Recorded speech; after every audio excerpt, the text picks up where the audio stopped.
Hey Sim fans, we're today in Munich with EA producer Rawson, and he will answer us some questions about The Sims Medieval. Hi. Hello. Was it difficult to connect the regular Sims gameplay with these new heroes, quests, and kingdom features? And how do these new features change the way of playing The Sims? It was a big challenge. We spent a year and a half making the game, and it has always been one of the top requests of the Sims community to bring the Sims into the medieval time frame. And we've sort of waited this long because we always wanted to do it right and do the subject justice.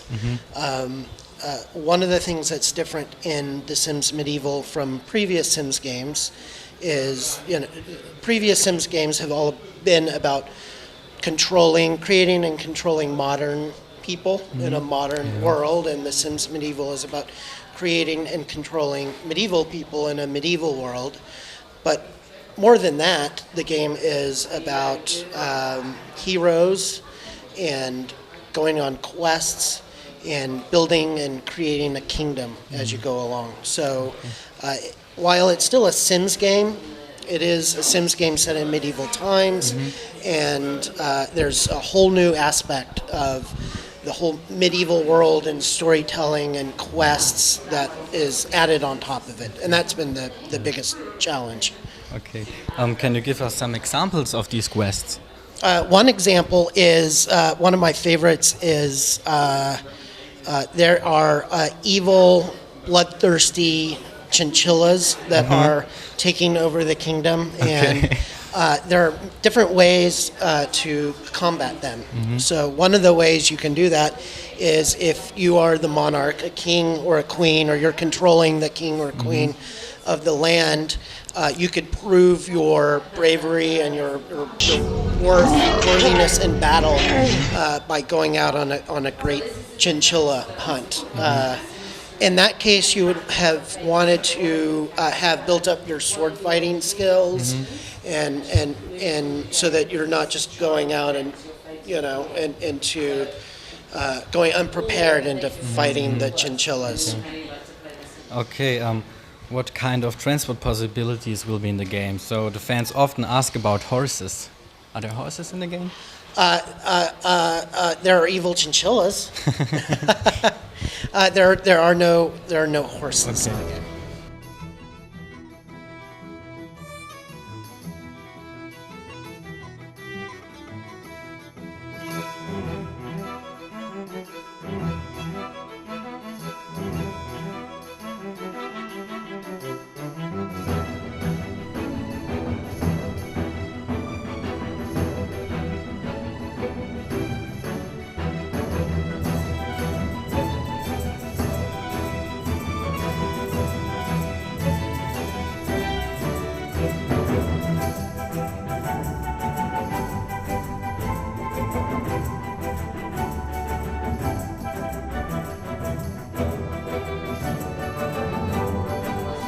Please tell us something about the funniest objects in The Sims Medieval.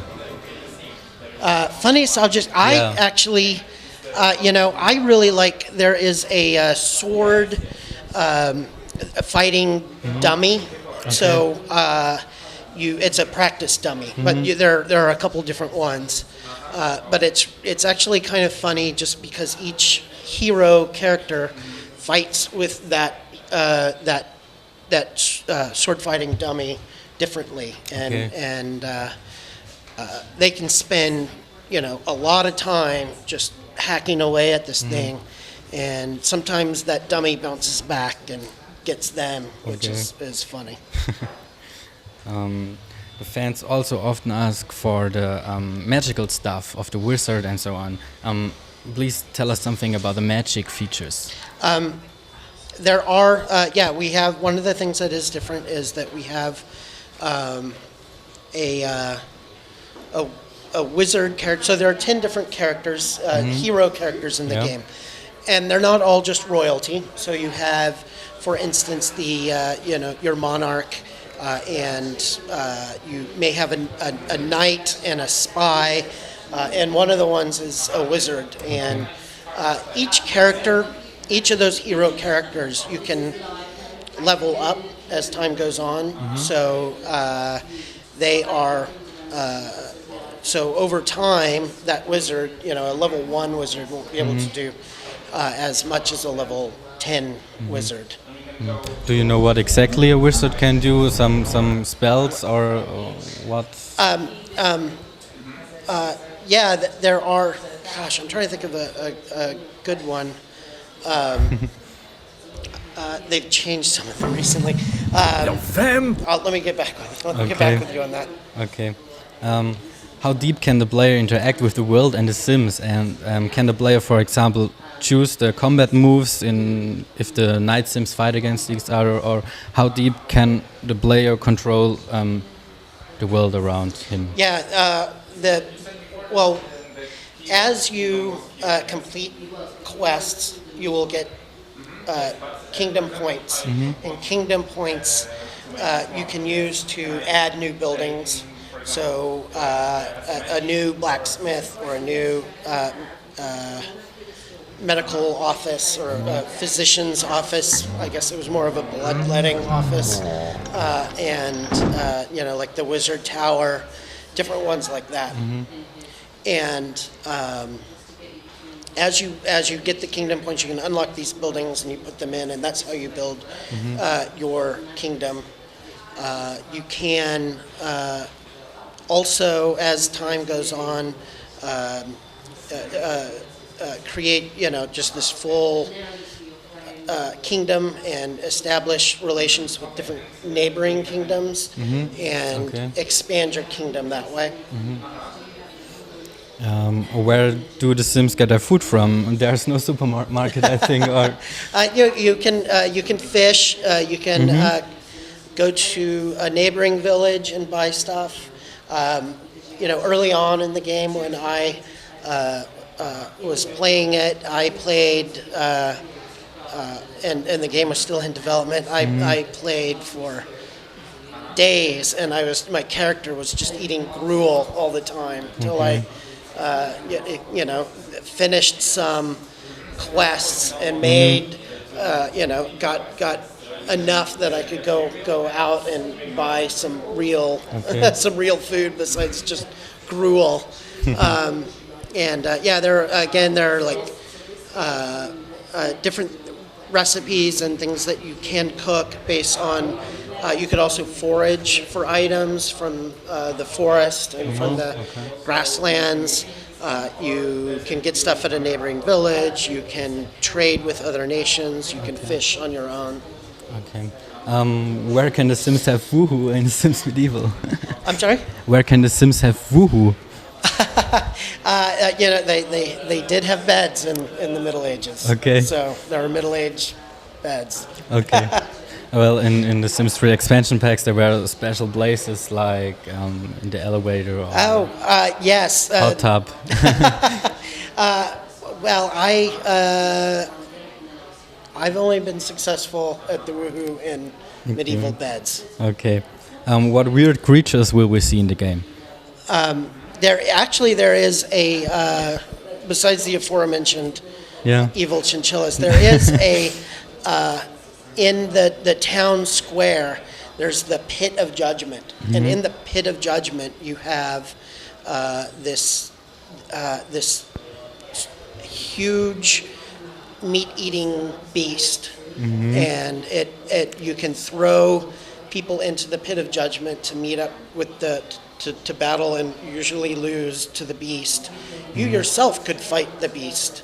The beast is this giant tentacled creature that comes out of this, the Pit of Judgment, and you can throw just giant hunks of meat at it, and that will satiate it. And so there is certainly that creature. Okay, cool.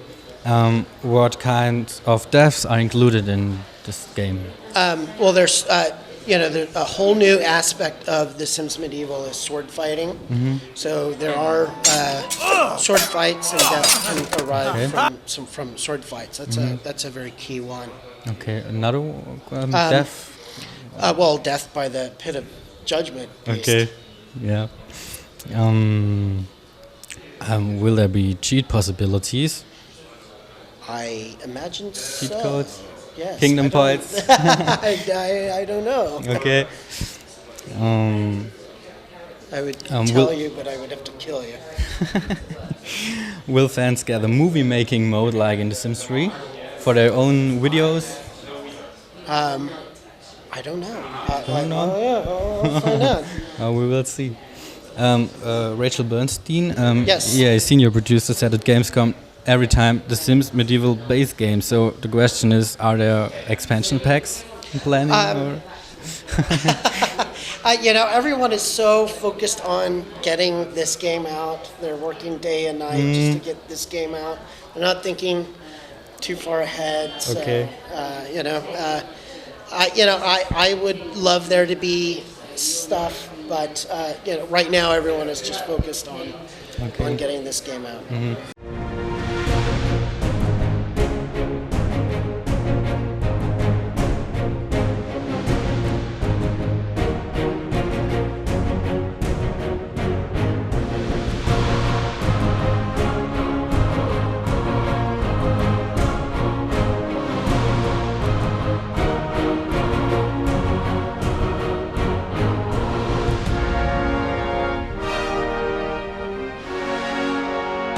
The graphics look really awesome. It's do you know anything about the system requirements, or maybe in comparison to The Sims 3? I would have to tell you that the system's requirements separately. Okay. It's the game is still in QA, so a lot of those limits are still tested. But I'm glad you noticed the graphics, because that was one of the key points that we wanted to deliver on for Sims Medieval. Was we felt it was in particularly our responsibility to deliver a very evocative world, very beautiful world, Yeah, because it is. people would expect that from a medieval Sims game, because so many of the previous games have been set in modern times. It was going to be a particular challenge for us to bring out a feeling of medieval times, and so we paid a lot of attention It looks really great. on making it as beautiful and as bringing out as much emotion of the time as possible. It looks really cool, really. Would you like to say something to the fans out there? So here's your camera. Play Sims Medieval when it comes out. There's a lot of stories, a lot of adventure, different than previous Sims games, and I hope you enjoy it. Thanks. Thank you so much. Thank you.